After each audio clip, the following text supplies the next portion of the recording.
Bon, cacao avec des pois chiches.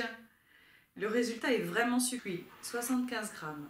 Soit vous les avez cuits à la maison, et dans ce cas, pensez à garder des pois chiches, puis les congeler en petites portions pour les utiliser ainsi au fil de l'eau. On peut aussi utiliser des pois chiches cuits du commerce. 20 à 30 grammes de cacao maigre. Mes enfants préfèrent avec 20 grammes seulement, c'est plus doux. On a besoin de 30 grammes de purée fait à la place. J'ai fait torréfier de la poudre de noisette 10 minutes à 180 degrés au four. Ça permet de faire ressortir le bon goût de la noisette. Puis 30 g de lait végétal ou de vache, 30 g de sucre, une cuillère à soupe d'arôme vanille, une pincée de cannelle, une cuillère à soupe d'huile neutre ou de noix ou de noisette. On peut aussi prévoir pour la fin une à deux cuillères à soupe d'aquafaba, c'est-à-dire l'eau de cuisson des pois chiches ou le liquide dans le bocal, pour rendre la pâte plus souple si c'est nécessaire.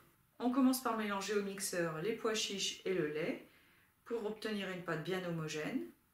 Puis on ajoute le reste des ingrédients et on mixe jusqu'à obtenir la consistance souhaitée. C'est à ce moment-là qu'on peut ajouter de l'aquafaba si nécessaire.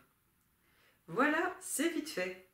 J'ai lu que cette pâte à tartiner peut se conserver une semaine au réfrigérateur.